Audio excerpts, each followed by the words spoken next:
నెల్లూరు చిన్న బజార్లోని తన కార్యాలయంలో ఎస్దాని మీడియా సమావేశం నిర్వహించారు. నెల్లూరు నగరంలో చెట్లపై పన్నుల పేరుతో జరుగుతున్న దోపిడీని పర్వతరెడ్డి చంద్రశేఖర్ రెడ్డి ఆధారాలతో సహా వెల్లడిస్తే టీడీపీ నేతలకు భయం పుట్టుకొచ్చిందన్నారు.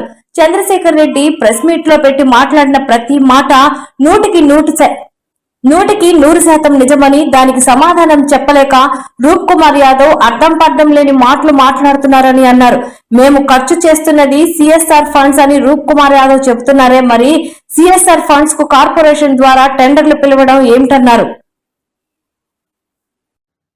అందరికీ నమస్కారం.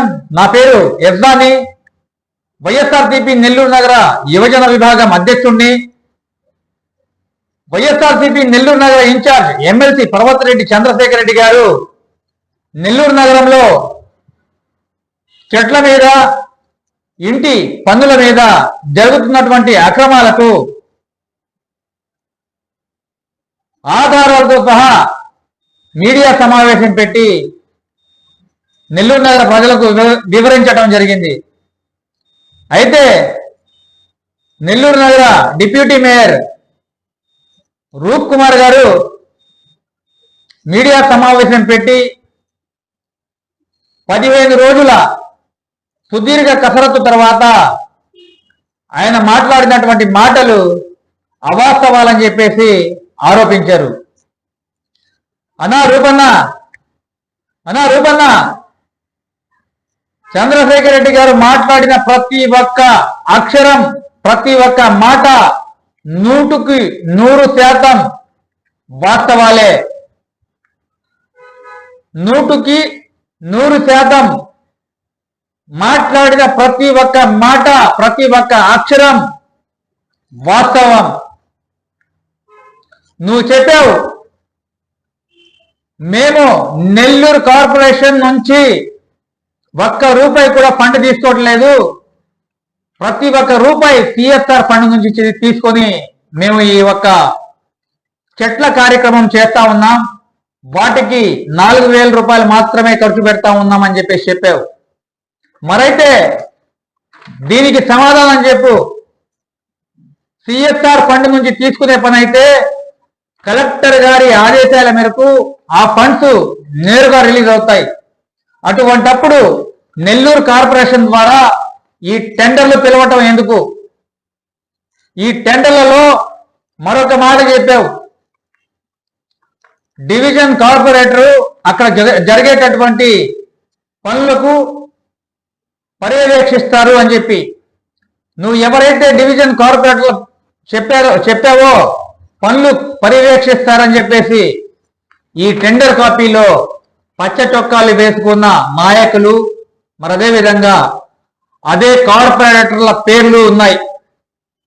వీటికి ఏం సమాధానం చెప్తావు? నువ్వు చెప్పావు ఒక్కొక్క చెట్టుకు ₹4,000 మాత్రమే ఖర్చు పెడతా ఉన్నామని చెప్పేసి. ఉదాహరణకు ఒక డివిజన్లో 1000 చెట్లు నాటడానికి అక్షరాల ₹50 లక్షల రిలీజ్ చేశారు. మరొక డివిజన్లో 1800 చెట్లు నాటడానికి అక్షరాల ₹1,24,00,000 రిలీజ్ చేశారు.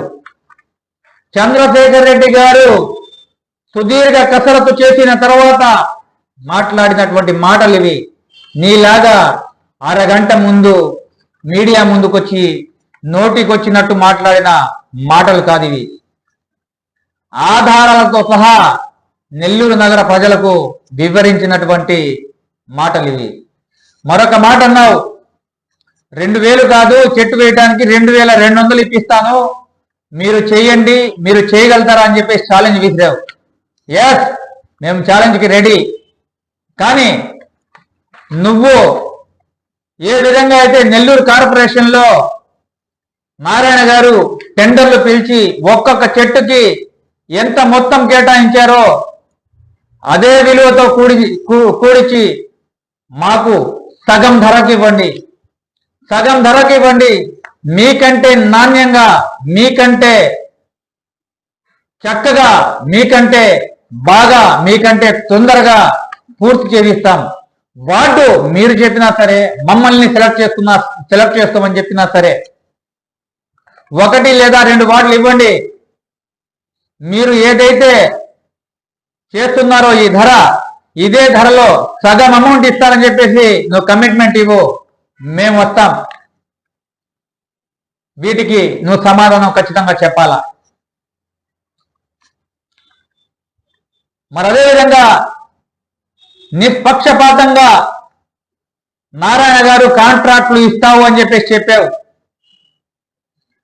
నారాయణ గారి క్యాంప్ ఆఫీస్ లో ₹1,00,000 నుండి కోట్ల రూపాయల కాంట్రాక్టులు ఏ విధంగా పచ్చ చొక్కాలు వేసుకున్నటువంటి నాయకులకు కట్టబెడతా ఉన్నారో బాగా తెలుసు. బాగా తెలుసనా? ప్రతి ఒక్కరికి తెలుసు.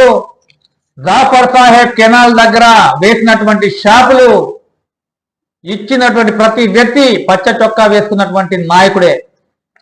మరి అదేవిధంగా బెల్ట్ షాపులకు వేసినటువంటి టెండర్లు ప్రతి ఒక్కరూ పచ్చ చొక్కా వేసుకున్న వాళ్ళకి మాత్రమే ఇచ్చారు.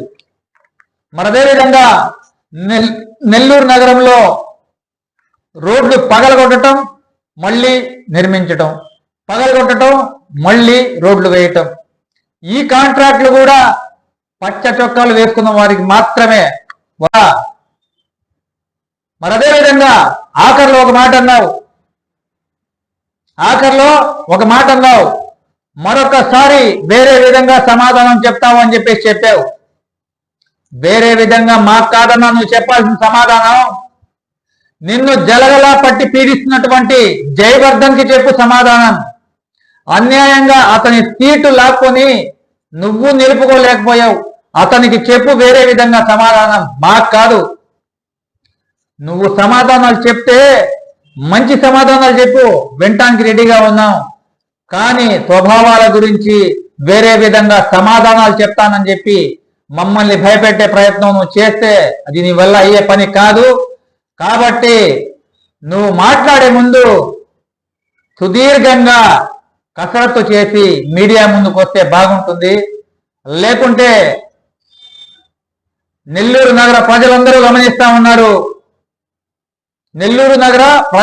గమనిస్తా ఉన్నారు మీరు చేసేటటువంటి అక్రమాలు, అన్యాయాలు.